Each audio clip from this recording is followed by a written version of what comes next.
Boa noite, meus irmãos. Que a paz do Senhor Jesus esteja com cada um aí presente e o amor de Cristo nos una no teu corpo sagrado, onde tu és o cabeça, a conduzir nossas vidas. Vamos à nossa oração. E um beijão forte nos corações, com todo respeito, um beijo no Espírito a nos unir, fazer com que venhamos perseverar até o fim, que aquele que perseverar até o fim, este será salvo. Oremos. Maravilhoso eterno Deus, aqui queremos agradecer ao Senhor por nos unir aqui no teu manto sagrado.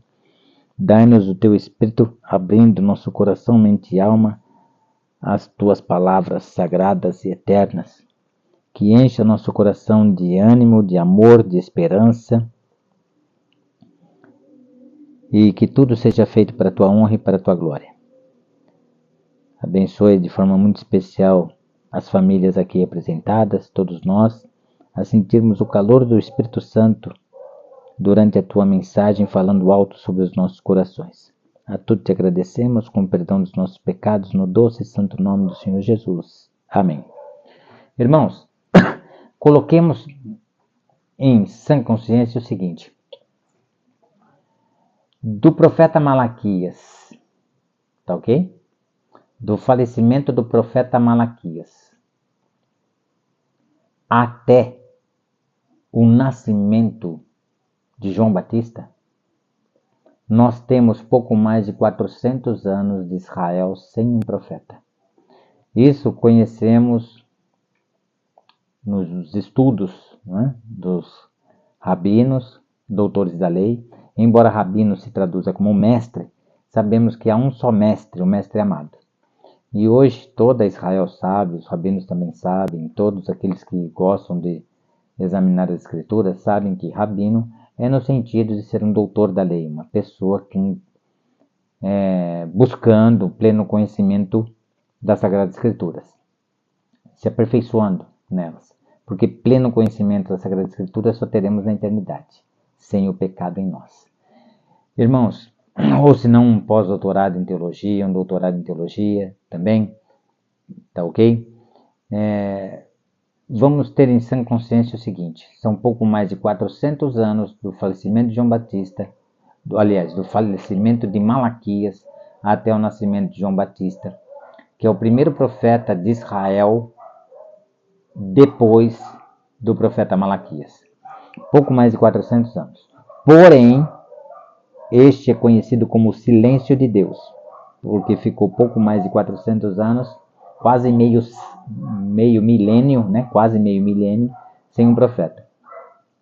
Porém, pouco mais de 200 anos antes do nascimento do Senhor Jesus, os gregos traduziram todas as Sagradas Escrituras, de Gênesis a Malaquias, e devoraram de tanto ler as Sagradas Escrituras. Nisso, o que eles descobriram? Eles descobriram que estava mais ou menos na época do nascimento do Messias e que existiria uma estrela nos céus a guiá-los. Bom, sabemos como é essa estrela, tudo, mas para tudo tem seu momento de revelações divinas, e esse não é um momento propício. Sabemos que tinha uma estrela em especial nos céus, e que daí, desse grande estudo da Bíblia pelos gregos e por todos os outros, né, que foram adquirindo essa tradução e examinando as Escrituras, porque vós cuidar tem nelas a vida eterna e são elas que de mim testificam, é que vêm os 3 reis do Oriente. E não são 3 reis magos, tá? Não são. Tá? Não tem nada de mago, de nada disso. 3 reis. Tá ok? 3 reis. Tá ok? Interessante, né? Interessante. E esses 3 reis, achando o Senhor Jesus, colocam sobre os seus pés ouro, incenso e mirra. Bom, vamos lá. O ouro era um presente costumeiro a ser dado a reis. E Jesus é o Rei eterno de toda a criação. O incenso é algo dedicado aos sumos sacerdotes e sacerdotes. O Senhor Jesus, no santuário celestial, ele é o nosso sumo sacerdote eterno. Certo? Eterno. Porque quem é sumo sacerdote uma vez é por toda a vida. Tá? O legado levítico. Não é? E mirra. Mirra, não é? Era um presente dado ali ao Senhor Jesus e algo muito ali cobiçado na época, muito apreciado, especialmente pelos príncipes. E Jesus é o príncipe dos príncipes. Pelos príncipes e toda pessoa de alto calão na sociedade. Ou seja, de posição social destacada, de poder aquisitivo significativo. Né? As pessoas ricas apreciavam muito mirra. Tá ok? Bom, vamos lá? Lucas 22, no verso 39. Vamos lá. Primeiramente, Lucas capítulo 2. Vamos lá. Vamos analisar o que aconteceu com Jesus. Lucas capítulo 2. Vamos lá. Em Lucas capítulo 2, é um costume da cultura judaica, tá?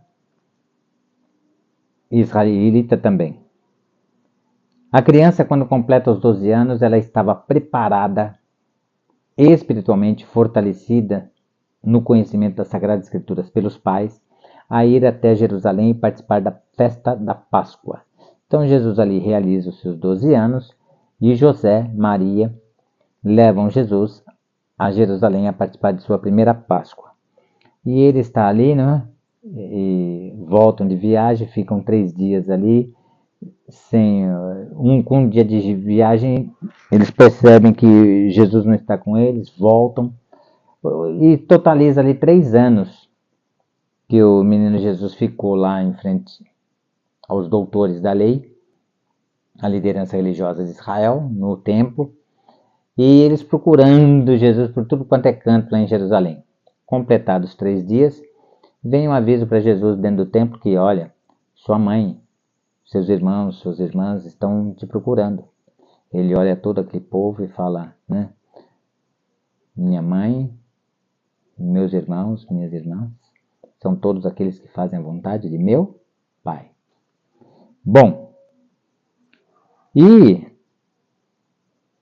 lá no verso 52, Lucas, capítulo 2, verso 52, diz assim: E crescia Jesus em sabedoria, estatura e graça diante de Deus e dos homens.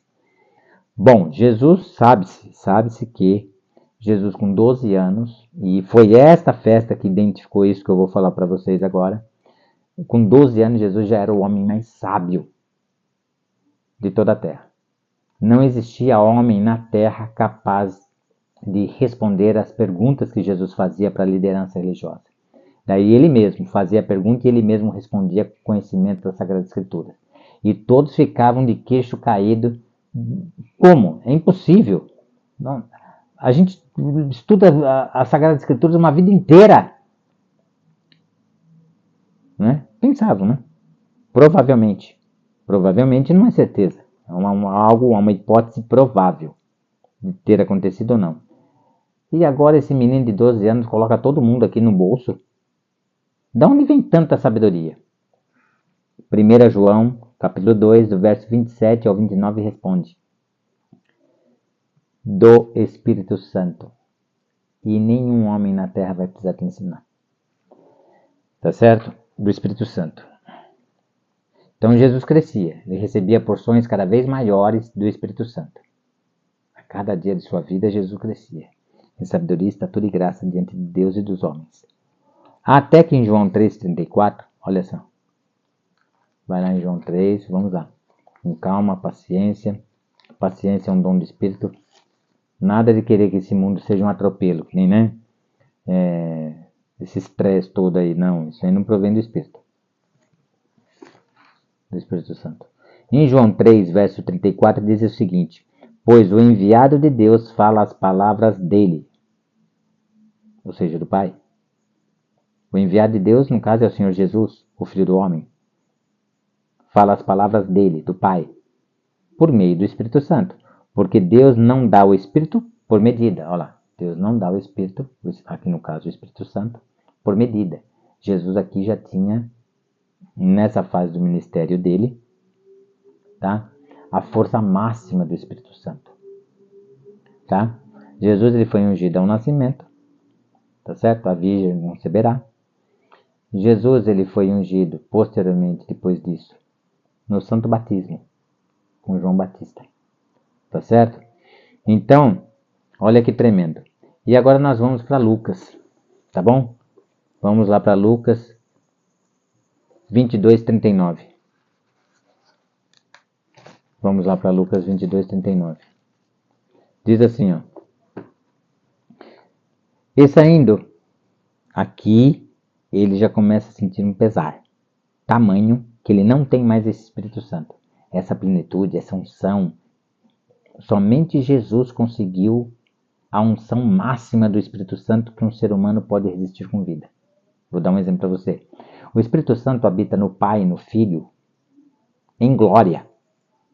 Porém, nenhuma de suas criaturas pode resistir a isso, que é a força máxima do Espírito Santo, em glória, como sendo Deus.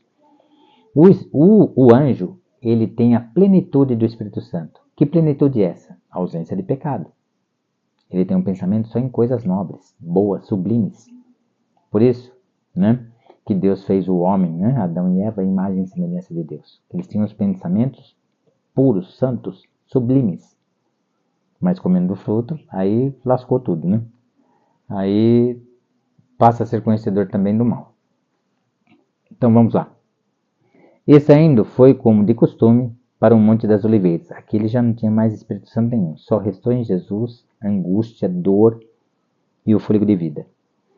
Estava com todos os pecados já da humanidade, abrandando seu coração, mente e alma. Um momento de muita angústia, de muita cólera, a ponto de suar sangue.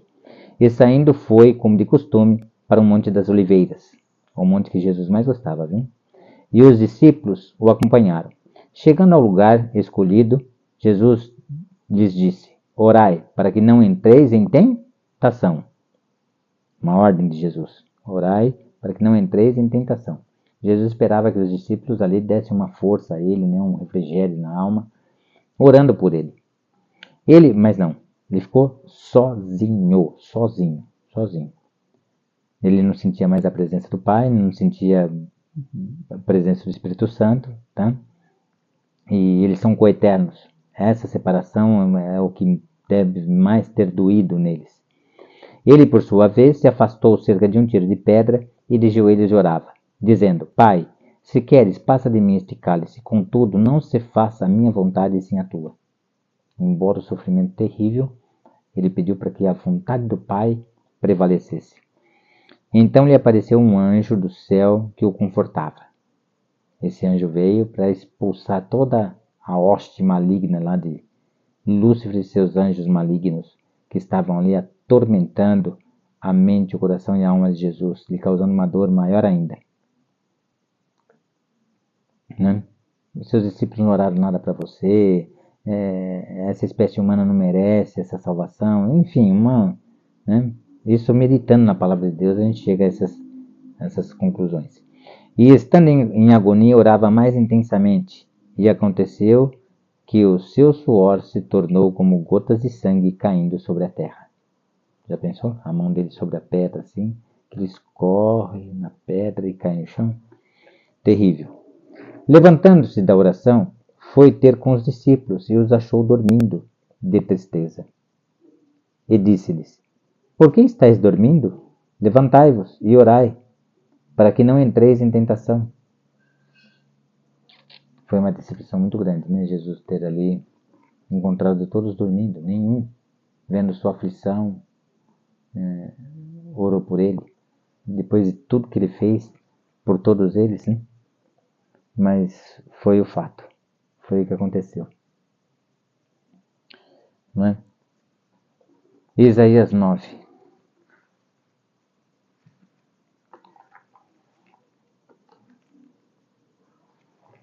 Isaías 9. Olha que tremendo isso. Isaías 9, o 2 e 1. O povo que andava em trevas viu grande luz, e os que viviam na região da sombra, da morte, resplandeceu-lhes a luz. Mas para a terra que estava aflita, não continuará a obscuridade. Estou lendo o verso 1. Deus, nos primeiros tempos, tornou desprezível a terra de Zebulon e a terra de Naftali, mas nos últimos dias tornará glorioso o caminho do mar, além do Jordão, Galileia dos gentios. Ou seja, Isaías está anunciando aqui a vinda do Messias e que ele passaria por essas regiões, por esses locais aqui citados. Tá ok? 3 e o 6 diz assim: Tens multiplicado este povo, a alegria lhe aumentaste. Alegram-se eles diante de ti, como se alegram na ceifa, e como exultam quando repartem os despojos. Repartir despojos, né, de uma guerra, né, recolhendo os bens. A alegria seria muito grande. Agora, olha o que ele diz no verso 6, sobre o Messias que viria. Porque um menino nos nasceu. Realmente, profetizado pelos profetas, hein? A Virgem conceberá. Porque um menino nos nasceu. Vamos ver quem que é esse menino. Porque um menino nos nasceu, um filho se nos deu. O governo está sobre os seus ombros. O governo do universo caído em pecado está sobre os seus ombros. E o seu nome será Maravilhoso Conselheiro, Deus Forte, Messias, o Deus vivo entre nós. Deus Forte, Pai da eternidade, Príncipe da paz. Tem jeito de falar mais alguma coisa? O Deus vivo, o Messias, o grande prometido. Certo? Tudo bem. E o que Jesus falou dos seus próprios lábios? João 8. Olha só. Aqui é uma conversa de Jesus e a liderança religiosa e olha o que acontece. O ideal, depois, se você puder, você leia do verso 50 em diante, tá bom? Eu vou dizer só a parte-chave aqui. Eles entram em discussão, não é? E ali, olha só. Abraão, vosso pai, estou lendo do 56 em diante. João 8, do 56 em diante. Abraão, vosso pai, alegrou-se por ver o meu dia. Viu-o e regozijou-se. Quando que Abraão viu esse dia? Quando ele foi sacrificar Isaac. E Deus ali o poupou. Né? Abraão, né? Não faça nada contra o menino. E o animal estava enroscado pelo chifre ali no local para servir de sacrifício no lugar de Isaac. Tá certo? E Isaac já estava todo amarrado para sacrifício. Perguntaram-lhe, pois, os judeus: Ainda não tens 50 anos e viste Abraão? Verso 58, olha só. Respondeu-lhes Jesus: em verdade vos digo, antes que Abraão existisse, eu sou. Jesus se revelou para todos eles como Deus, eu sou. Aquele que adiante de Moisés para o Egito e livrou toda Israel do domínio de Faraó no Egito. Eles não pensaram duas vezes. E olha o verso 59. Então pegaram em pedras para atirarem nele, mas Jesus se ocultou e saiu do templo. Terrível, né? É um negócio terrível. Tá certo? Vamos lá. Vamos lá, Mateus 27. Vamos para Mateus 27.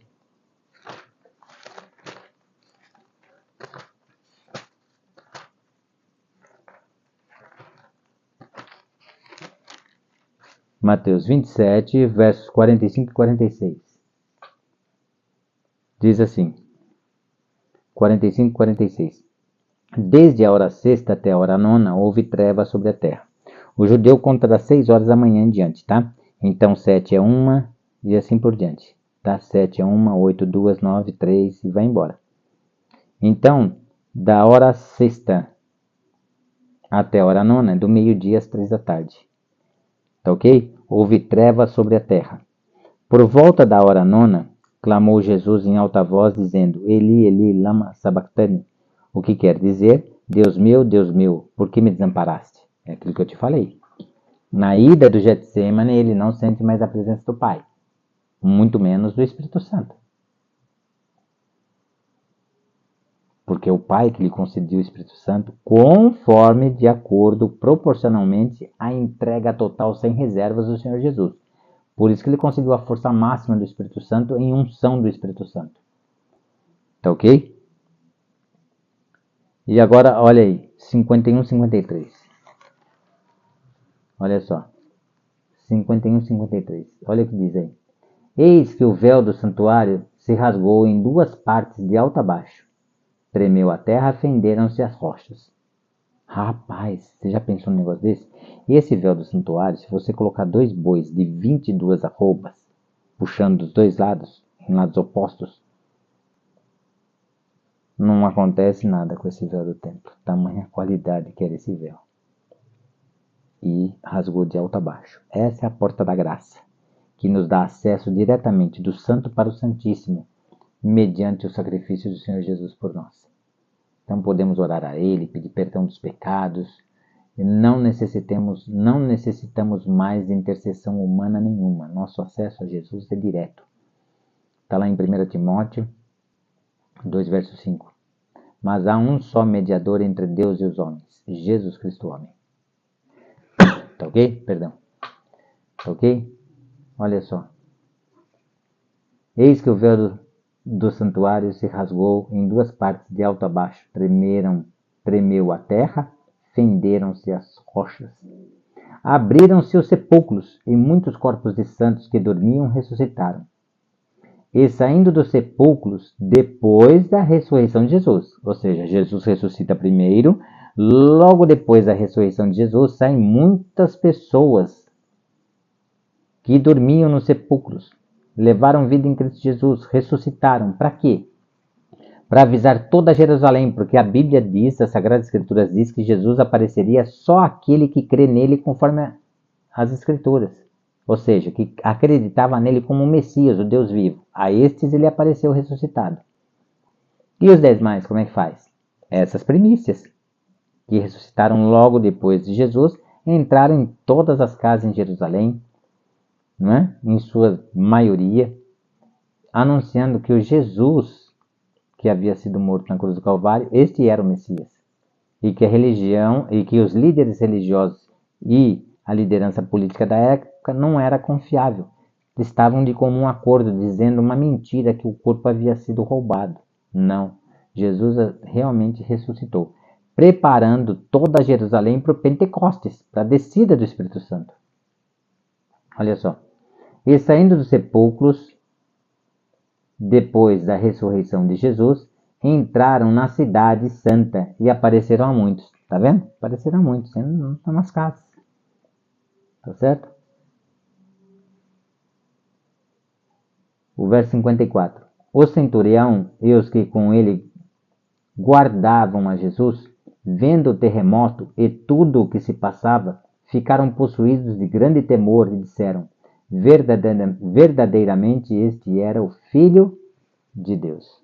Tiveram certeza, convicção.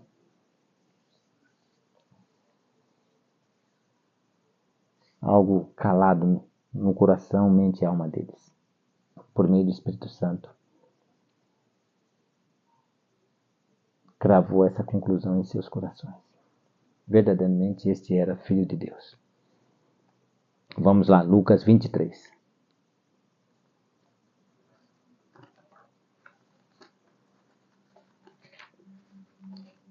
Lucas 23. Lucas 23, 33. até o 35, olha só. Quando chegaram a um lugar chamado Calvário, ali o crucificaram, bem como aos malfeitores, né? Um ladrão à direita, outro à esquerda. A direita era Dimas, tá? E a esquerda era Cestas. O povo estava ali e a tudo observava. Também as autoridades zombavam e diziam: salvou os outros e a si mesmo se salve, se é de fato o Cristo, ou seja, o Messias de Deus, o escolhido. Ou seja, aquele que blasfemou de Jesus estava à esquerda, era Cestas. E o que advertiu imediatamente ele era Dimas, à direita de Jesus. Nós estamos aqui porque nossos feitos merecem, mas este nenhum mal fez. E depois, Dimas confessa Jesus como o Messias, o Deus vivo, diante de toda a multidão. Senhor, lembra-te de mim quando entrares no teu reino. Jesus vira ele, olha para ele e diz: ainda hoje eu te digo, estarás, futuro, estou dizendo hoje, ainda hoje te digo, estarás comigo no paraíso. Que tremendo, hein? Que tremendo.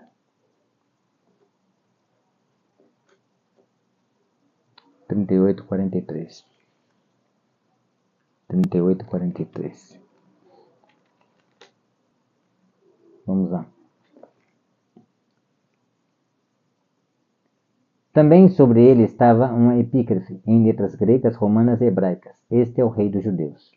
Um dos malfeitores crucificados blasfemava contra ele, dizendo: não és tu o Cristo? Ou seja, você não é o Messias? Salva-te a ti mesmo e a nós também.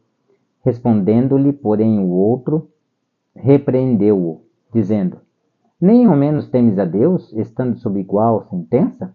Nós, na verdade, com justiça, porque recebemos o castigo que os nossos atos merecem, mas este nenhum mal fez. E acrescentou: Jesus, lembra-te de mim quando vieres no teu reino. Quando vieres. O ladrão já tinha em mente a volta, o retorno dele a esta terra.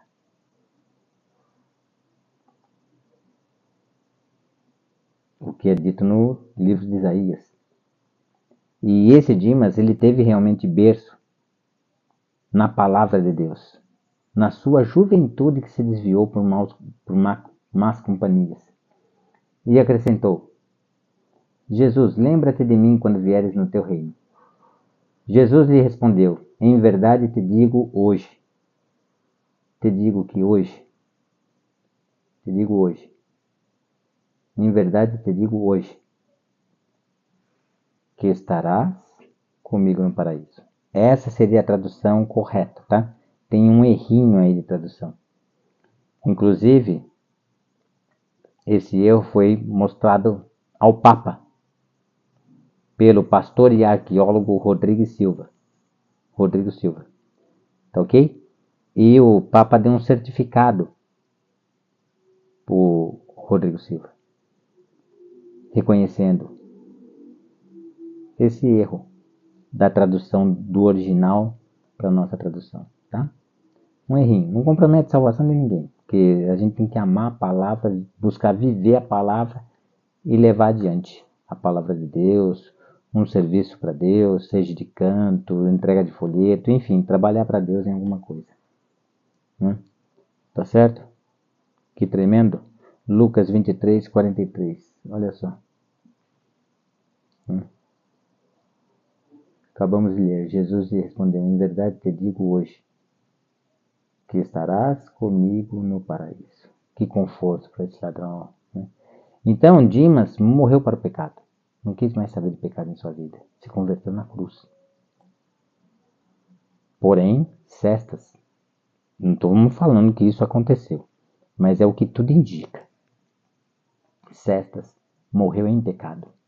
Morreu em prática do pecado, blasfemando contra Cristo, blasfemando contra o Messias, o Senhor Jesus, Adonai Yeshua HaMashiach, o Senhor Jesus, o Messias. Não é? Tá ok?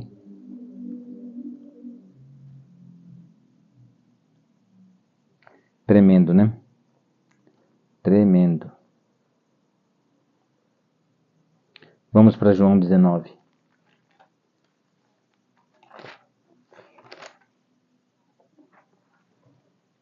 Olha só. João 19. João 19, 23 ao 30. Onde está isso? João 19, 23 ao 30. Os soldados, pois, quando crucificaram Jesus, tomaram-lhe as vestes e fizeram 4 partes. Para cada soldado uma parte. E pegaram também a túnica. A túnica, porém, era sem costura, toda tecida de alto a baixo. Disseram, pois, uns aos outros: não a rasguemos, mas lancemos sortes sobre ela, para ver a quem caberá, para se cumprir a Escritura. Tudo isso para se cumprir a Escritura. Responderam entre si, repartiram entre si as minhas vestes, e sobre a minha túnica lançaram sortes. Para se cumprir a Escritura. O profeta já havia dito isto. Assim, pois, o fizeram os soldados. E junto à cruz estavam a mãe de Jesus, a irmã dela e Maria, mulher de Clopas, e Maria Madalena. Maria Madalena, né? Maria Madalena, que era irmã de Lázaro, e Marta. Tá? Vendo Jesus a sua mãe, e junto a ela o discípulo amado, disse: mulher, eis aí o teu filho. Depois disse ao discípulo: eis aí tua mãe. Dessa hora em diante o discípulo a tomou para casa. Tá certo?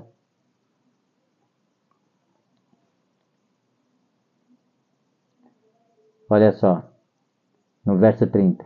Quando, pois, Jesus tomou o vinagre, disse: está consumado. E, inclinando a cabeça, rendeu o Espírito. Entregou o Espírito ao Pai. Tremendo, né? Agora vamos dar uma lida em Isaías. Isaías 53.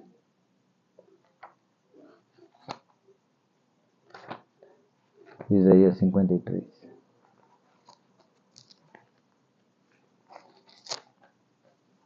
Vamos lá. Quem creu em nossa pregação? Quem creu em nossa pregação? E a quem foi revelado o braço do Senhor? Na realidade, no original está assim. Quem creu em nossa pregação?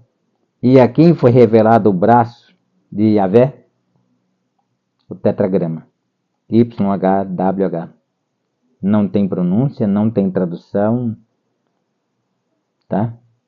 Com toda a tecnologia que existe no mundo hoje, todo conhecimento, toda a ciência, esse nome não tem pronúncia e não tem tradução.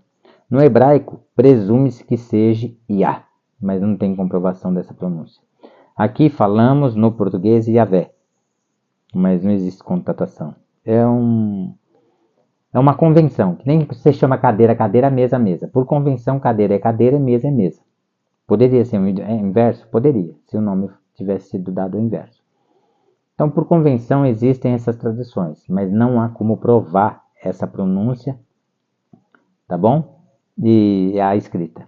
Esse tetragrama vai se desfazer, o enigma, o mistério dele somente na eternidade.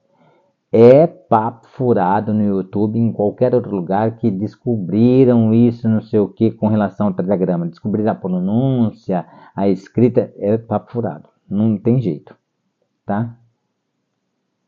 Qualquer especialista em linguística sabe que isso é impossível, tá? Pronunciar ou querer determinar a escrita, ou o que significa, ou... não tem como, tá ok? Olha lá o verso 2. Porque subindo como renovo perante ele, e como raiz de uma terra seca, diante do seu sofrimento, né? Muito sofrimento, parecendo uma raiz de uma terra seca, né? Uma terra maltratada, não tinha aparência nem formosura. Olhamo-no, mas nenhuma beleza havia para que desejássemos. Quem tem Almeida e corrigida aí. Para Almeida e atualizada mas nenhuma beleza havia que nos agradasse. Estava todo desfigurado. No momento em que ele sofre os açoites e termina os açoites, ele é pego pelos cabelos, arrastado pelo chão, fica aquele rastro de sangue. O soldado dá mais uma emaranhada com a mão no seu cabelo, levanta-o pelo cabelo e soca o rosto dele contra a rocha rústica do templo no chão. Ele era tudo rocha rústica ali, naquele local. É onde ele fica desfigurado. E vem o caniço. Bate da cabeça aos pés.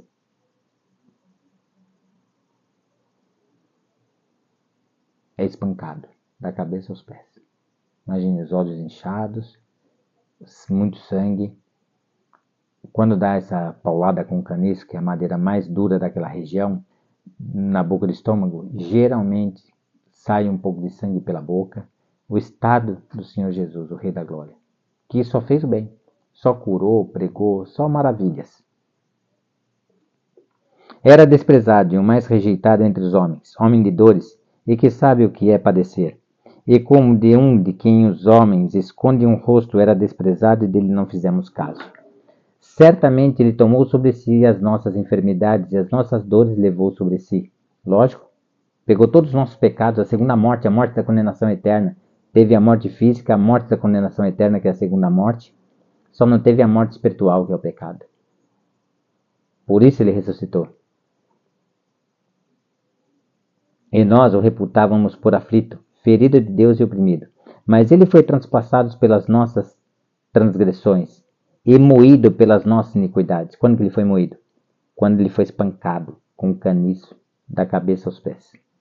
Depois se coloca a coroa de espinhos nele. Tá ok? Você tem que ver essa coroa. Meu irmão trouxe essa coroa com o mesmo espinho colocado sobre Jesus de Israel. Ela é amarelo creme.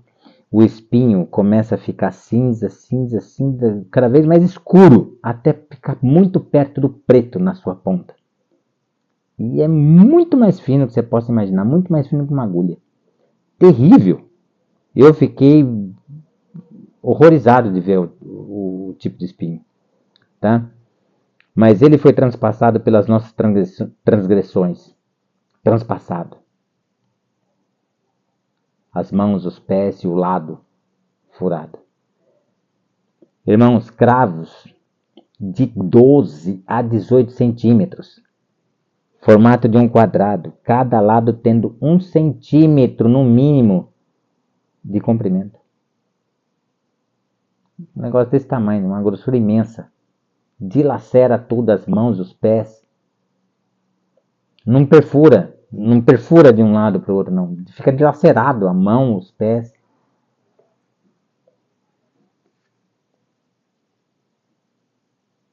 Mas ele foi transpassado pelas nossas transgressões e moído pelas nossas iniquidades. Moído, espancado pelas nossas iniquidades. O castigo que nos traz a paz. Minha paz vos dou, o Senhor Jesus falou. Mas ele precisava passar por esse castigo para que nós tivéssemos essa grande paz. Paz no Espírito. Em meio ao mundo turbulento, estressado, ansioso, porque não tem comunhão diária com Deus.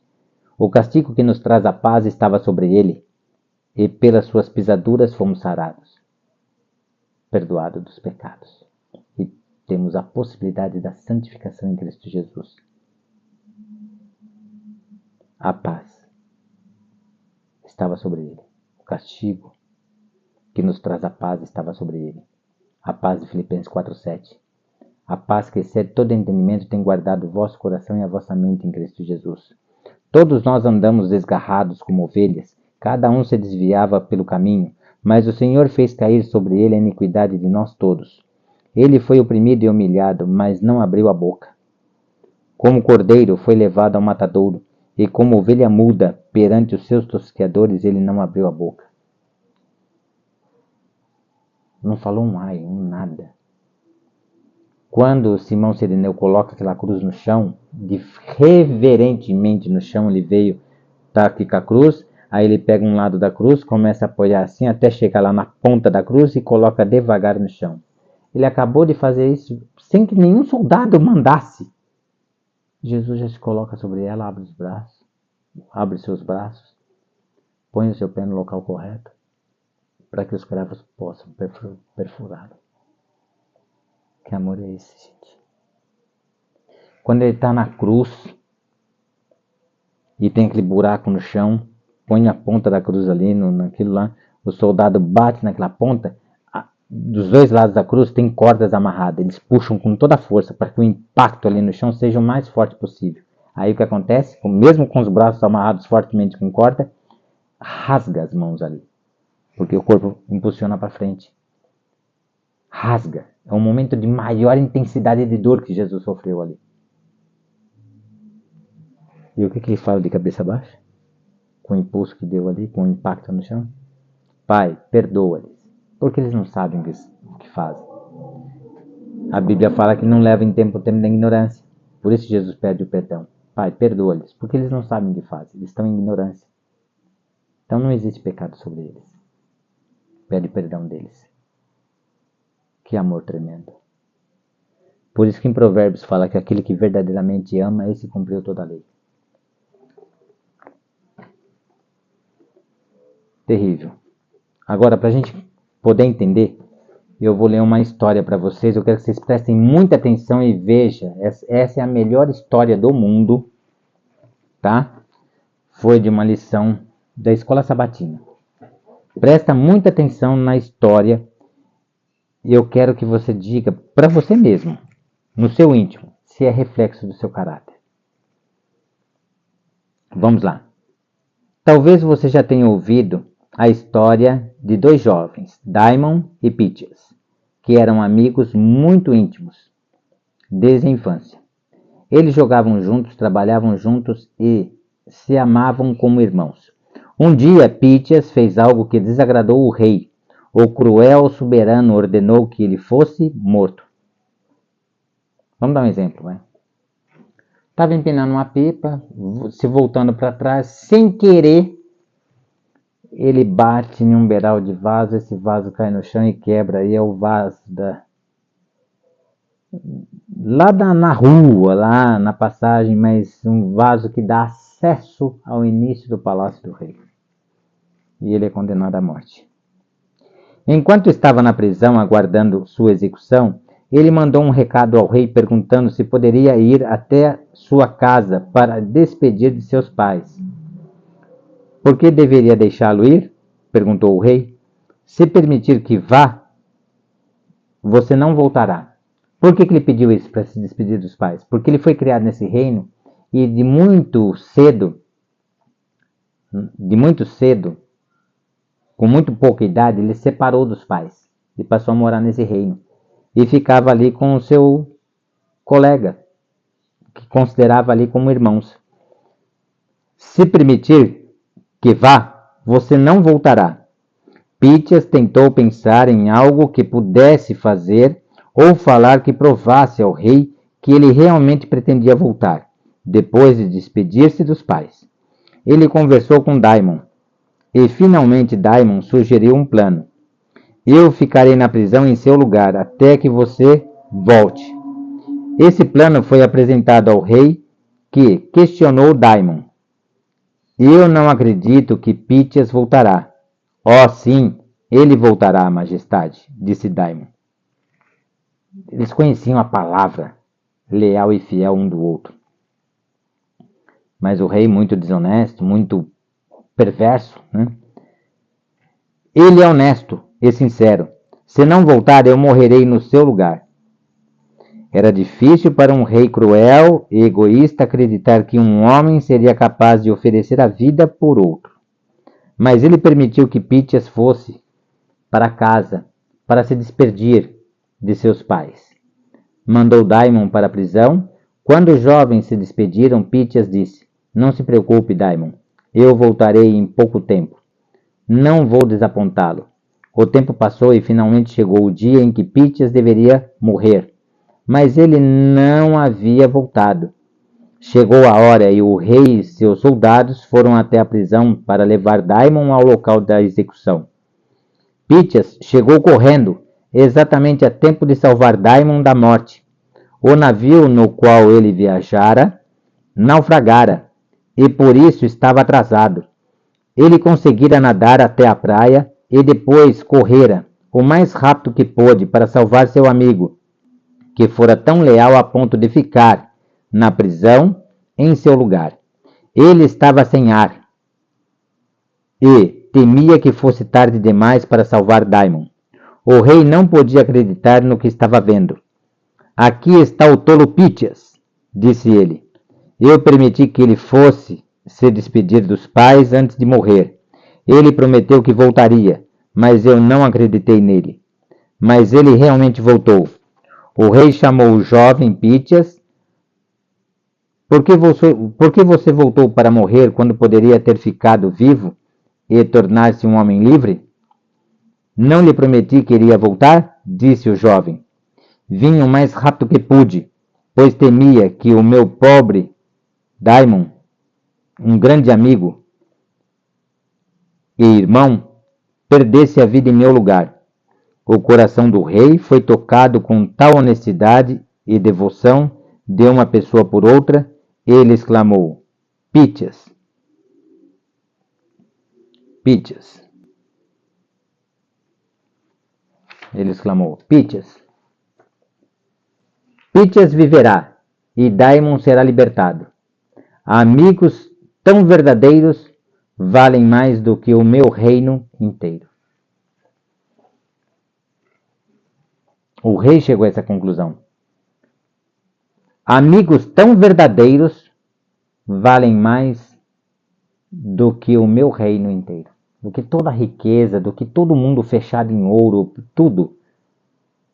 Essa amizade verdadeira de coração, amando um ou outro com amor ágape, não esse amor devasso desse mundo que faz o ser humano objeto. Amor ágape, amor verdadeiro, ardente, um pelo outro. De zelo, profundo respeito, profunda consideração. Mostrou ao rei que o elo sanguíneo deles, embora não tinha laços nenhum de parentesco, mas eles tinham como irmãos, um ou outro. Ou pela aparência que na realidade, muito mais que irmãos. Muito mais do que simplesmente irmãos familiares entre si, mas um laço profundamente espiritual desde a infância. E Pítias havia separado dos pais. Não se sabe bem ao certo se ele tinha sido vendido como escravo, ou bem ao certo o que aconteceu. Mas, irmão, aqui podemos ver que aquele que verdadeiramente ama é esse cumpridor da lei. Você? Eu já fui ameaçado. Eu fui ameaçado de morte em todas as escolas por onde eu passei, porque eu passava um DVD como deixar de fumar. E muita gente saía do tráfico todo ano. Dezenas e dezenas de alunos saíram do tráfico de drogas todo ano da escola. E isso é afronta ao tráfico. Quem afronta o tráfico tem que morrer. Só não fui ameaçado de morte em 2 escolas por onde eu passei. Aqui em São José dos Campos. Só por 2 escolas. Todo o restante das demais escolas, teve uma escola que me deu 3 dias de vida. Se eu não parasse com o DVD, como deixar de fumar. Eu falei, simplesmente, quem um dia nasce, um dia haverá de morrer. Simplesmente isso. Não é? Você daria sua vida em prol do Evangelho? Você daria sua vida por um pai, uma mãe, ou um parente, ou uma pessoa que você estima e goste muito? Pense nisso. Medita nisso. Medita nessa história. Põe no seu caderno um rascunho aí. Conforme eu fui lendo, vai pausando o vídeo. Põe essa história no papel. Guarda essa história no coração. Com o fogo do Espírito Santo escrito sobre o vosso coração. Tá ok? É uma história realmente muito linda. Muito tocante. Tá certo? Guarda essa história. Né? João 15, verso 3 disse: Vós já estáis limpos pela palavra que vos tenho falado. E lá em João 15, lá no verso 5, diz, o Senhor Jesus diz: Sem mim nada podeis fazer. Depois leia esses versos. Agora vamos para Romanos. Romanos 12, verso 2 e 1. E não vos conformeis com este século. O mundo tem um sem amor, né? Profecia. O amor se esfriará de quase todos. Profecia, Mateus 24. Por se multiplicar a iniquidade, o amor de quase todos esfriaria. Pecado, né? Achar que o pecado é comum. E não vos conformeis com este século, mas transformai-vos pela renovação da vossa mente, para que experimenteis qual seja a boa, agradável e perfeita vontade de Deus. Agora, olha o verso 1. Consequência ao verso 1. Rogo-vos, pois, irmãos, pelas misericórdias de Deus, que apresenteis o vosso corpo por sacrifício vivo, santo e agradável a Deus, que é o vosso culto racional. O que seria um culto racional? Você viver ardentemente a palavra de Deus na sua vida, fazendo o que é reto, correto aos olhos de Deus. Fugindo do pecado, porém anunciando o evangelho eterno.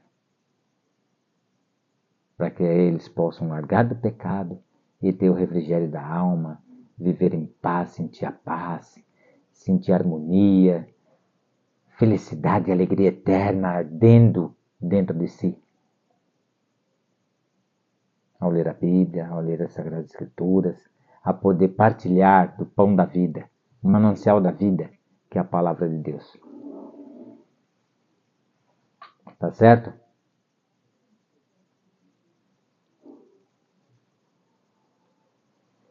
E o meu desejo para você, meu irmão, tá aqui, ó. 2 Coríntios, capítulo 13, verso 13. 2 Coríntios, capítulo 13, verso 13. A graça do Senhor Jesus Cristo e o amor de Deus e a comunhão do Espírito Santo sejam com todos vós. Esse é o meu desejo e minha oração esta noite para você. Para sua casa, para sua família, para a vossa parentela, para os teus conhecidos. Compartilhe o vídeo. Mande para quem você conhece. Porque o Senhor Jesus disse: aquele que se envergonhar de mim, eu também me envergonharei dele diante do meu Pai e diante dos santos anjos. Que Deus te abençoe, te proteja e te guarde até a volta do Senhor Jesus e te conduza para o reino da glória. Amém.